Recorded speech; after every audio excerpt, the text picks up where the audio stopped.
Good day everyone, I'm Hurley of Barafy Reviews here, back at it again with my review for the 7Hz X HBB Eluwa. This is a long due review dahil na din sa backlogs ko. Apparently ang daming pinapadala sa akin na inline, and now I had the time to review or to publish my review about the Eluwa.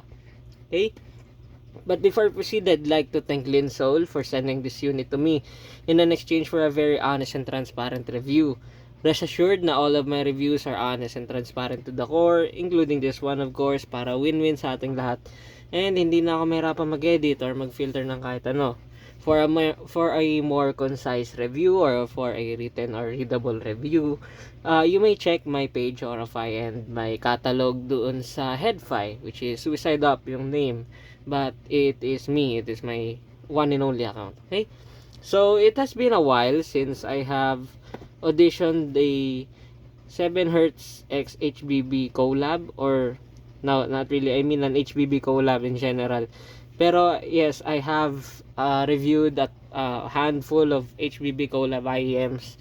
Ang hindi ko na lang nare-review, or the only IEM that I haven't reviewed yet na HBB collab as far as I remember, is yung top of the line ng Let's Sure and yung Fat Freak X HBB Deuce. But yung Fat Freak X HBB Deuce is I have already I have already listened to that personally nung November Hi-Fi show, and I must say that is a good one, and that is a well-tuned take ni HBB sa Fat Freak. But that's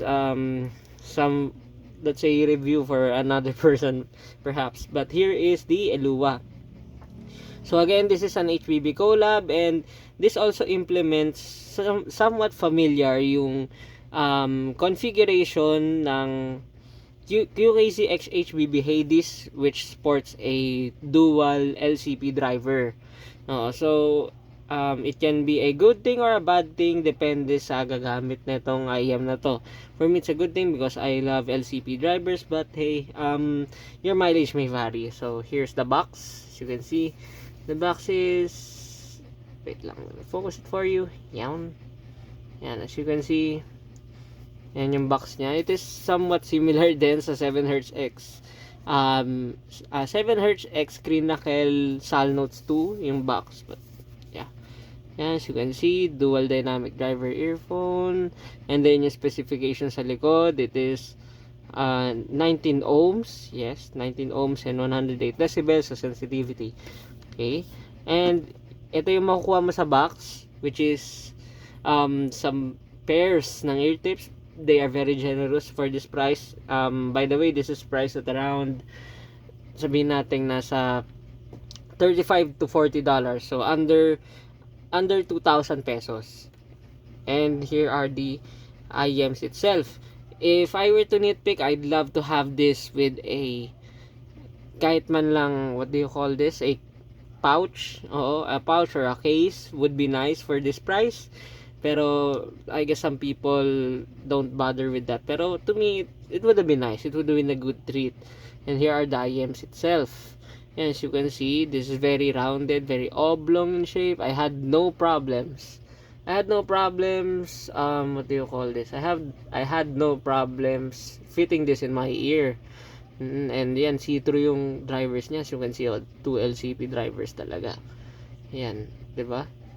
This is very comfortable sa tenga, or to my ears at least. I had no problems with this one.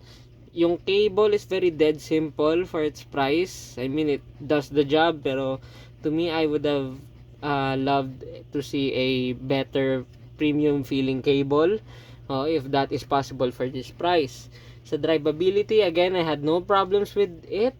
Yeah, for kahit sa phone na to, itong Sony Xperia X Compact na to, it did not have any problems. Pero definitely mas better siya when paired with a USB dock or a USB dongle. Kahit yung 2 VRMs dongle lang, like let's say yung J-Kali JM6 Pro, ayan yung mga yan, mga dongles under 1,000 pesos would be a good pairing with the 7Hz X HBB Eluwa. So, anong tunog ng Eluwa? Oro 5 slash early. Well, ang tunog ng Eluwa is definitely somewhat familiar if you're into HBB collabs na laging nasa bassier side ng sound spectrum yung tunog. And the Eluwa is the same thing. So, it is a V-shape. To me, it is a V-shape sounding IM na leaning sa bassy side of the spectrum. Particularly sa sub-bass area. Medyo rumbly siya. Medyo bassy. Definitely, bass heads at heart or bass heads on a 2,000 pesos budget will definitely enjoy this IM. No doubts with that. So, if you're a bass head, you may want this. You may want to put this into consideration because mas bass ito when compared dun sa Salnotes 2 or sa Salnotes 0, 2. Yeah. Mas bassy siya doon. But at the same time, mas lively yung tunog nito compared doon. Although they do sport the same sound na bassy, pero mas bassy ito doon in terms of quantity. As for yung decay, it is somewhat okay. I mean, wala naman siya ganong bleed, but there is a minimal bleed, pero hindi siya nakaka-apekto sa mids negatively. It is well done in my opinion. Yung bilis niya is again nasa saktong side lang. Nothing too crazy, nothing too fancy, may detail pa rin naman. Pero if I were to nitpick, I would have loved something more. But I understand this is a 2,000 pesos below na IM. So manage your expectations if you're coming from a like let's say 3,000 pesos or 5,000 pesos IM, or like let's say you had a 7 hertz legato before. Okay, now as for the mids are okay. It is mildly recessed, lush. It is thick but not overly done. Sakto lang yung thickness to it. Yung lower mids niya, yes, nadagdagan yung kapal. Andun na tayo. Pero hindi naman siya drowned. Not at all. Hindi siya recessed. Tama lang yung presence niya for a V-shape IM. Now, as for the upper frequencies, it is elevated. It is definitely elevated. It is clear. It is sparkly. And it has a good amount of air. But in my opinion, meron siyang pagka-tininess or actually hanggang treble to. Meron siyang parang tininess or may times na may parang peak siya through it. May times na ganun na based sa experience ko, most LCP based IMs or yung mga IMs na may LCP driver has it. So, if you are very sensitive sa treble, definitely you may want to skip this one kasi maririnig mo yung character na yon ng LCP driver na medyo teeny, na medyo manipis yung upper frequencies, and at times there are peaks dun sa sibilant prone tracks. So you may want to look after that. Hindi ko pa siya na-try ng may foam tips, but probably the foam tips will lessen, it will lessen the teeniness, or it will lessen the what do you call this, it will lessen the sharpness to it ng upper frequencies niya. Okay, so again, katulad ng sa upper mids, yung treble niya is like that. It is, of course, it is extended naman. It is well extended actually. It has a good amount of air. It has a good amount of sparkle din.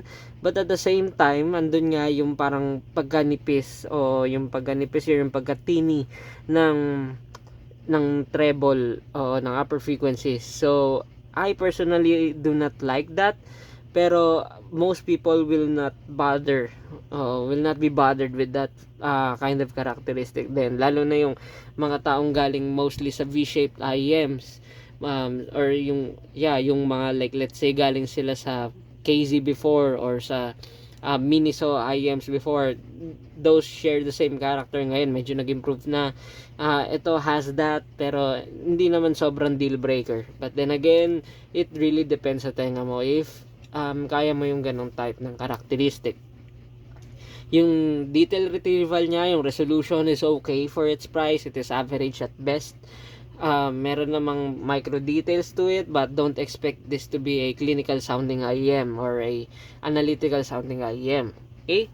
Now, as for the technical performance, may times above average siya, may times malinis talaga, pero may times average at best lang. I do hope that I am making sense kasi ganun lang yung overall na tunog niya. Personally, there is nothing to write home about with this IEM. but that's just me. Pero for its price, it is not a bad thing. Ibig sabihin nun, it performs well. Na nakakasabay siya sa ibang competitors or products or IEMs dito sa price na to. So, it is a good thing. Wala lang siyang parang something na outstanding na hindi ko pa narinig for an IEM with this price. Okay? Yung soundstage niya is okay. It is wider than deep with a good amount of depth and height. Yung separation niya is it is clean. It is fairly clean for its price. There are times na may slight congestions to it, but nothing serious na deal breaker. Yung imaging niya is okay. It is precise naman for its price. Pero ayun nga, if you're coming from a 5,000 pesos IEM or a 4,000 pesos IEM or maybe a 10,000 pesos IEM, probably baka makulangan ka sa pagkaka-incisiveness ng imaging netong Eluwa. Okay? Now, saan siya maganda i-compare? Well, maganda siya i-compare sa mga ka-price lang din niya or below. Like for example, yung Testura D minor na naka-stock configuration, stock filters and everything. Well, when compared doon, mas matured yung tunog doon and mas balanced. Mas makapal din yung tunog doon, but it is well done. Hindi, lesser lang yung bass nun, of course, and mas mid-bass focus yun when compared dito sa Eluwa. Yung mids nun, of course, mas angat when compared dito, and mas makapal yung overall tunog ng upper frequencies nun when compared dito sa Eluwa. Yung imaging, separation, layering, soundstage is more or less the same. Slightly mas lamang lang to sa soundstage. Mas wide siya when compared doon. Next, saan siya maganda i-compare? Sa SIMGOT EW200. When compared doon, yung SIMGOT EW200 is a bit more leaner, it is a bit more brighter, it is a bit more wider din. Mas forward din yung mids nun. And yung bass nun is mas muted. Although pareho silang sub-bass dominant, pero definitely mas basshead itong mas basshead tong 7Hz XHBB Eluwa when compared doon. And it is to be expected din. Tapos, ayun, mas bright yun. Oo, and mas prone siya sa peaks and mild sibilant sa upper frequencies or on sibilant prone tracks when compared dito. But both share the same characteristic na nakaka-experience nun. It's just that hindi super lean or hindi super teeny ng SIMGOT EW200 when compared dito. Technical performance is more or less the same except sa soundstage, kasi sa soundstage mas malawak definitely si SIMGOT EW200. Okay? Now, anong verdict ko dito sa 7Hz X HBB Eluwa? Well, if like let's say you want a side grade and you want something na alternative sa 7Hz X Crinacle Salnotes 02, this would be the best, probably this would be the best side grade of that, kasi pareho silang bassy, but at the same time ito hindi malumanay yung upper, hindi malumanay yung overall sound niya, unlike nun. Apparently yung kay Crinacle is, if you want something neutral na bassy, go for it, but if you want something na alam mo yun, medyo mas uplift, mas fun, mas V-shaped, then go for the 7Hz X HBB Eluwa. No doubts doon, kasi ayun na yung parang niya. Maybe I'll call this a different flavor, but hey, that's just me. Pero if halimbawa naman na very sensitive ka sa treble, sa extra treble, or sa boosted bright upper frequencies, you may want to look something else. For something else, like for example yung Tanch Gym 1 for this price, or probably the Fine Clean if you want something na mas mature yung tunog, na mas upgrade, or probably yun nga, yung Testura D minor if you prefer that kind of aesthetic and at the same time yung sound na mas mature and well controlled. Definitely you may want to look for that, but if gusto mo lang talaga ng bassy at the same time hindi naman very sensitive yung tenga mo sa upper frequencies, the 7Hz X HBB Eluwa is definitely a great collaboration ng IEM for you. Ng collaboration. Collaboration kasi siya ng 7Hz and the HBB. So, if you want something na basic talaga, you may want to look for HBB collabed IEMs. Okay? And now that ends my review for the 7Hz X HBB Eluwa. Again, I'd like to thank 7Hz for sending this unit to me in an exchange for a very honest and transparent review. Rest assured na all of my reviews are transparent and honest to the core. And yung next natin would be the ND NX2. But I have it down there sa desk ko. Hindi ko pa nakuha yung box. I'm currently reviewing it and writing a review slash draft for it. Okay? And see you on the next one.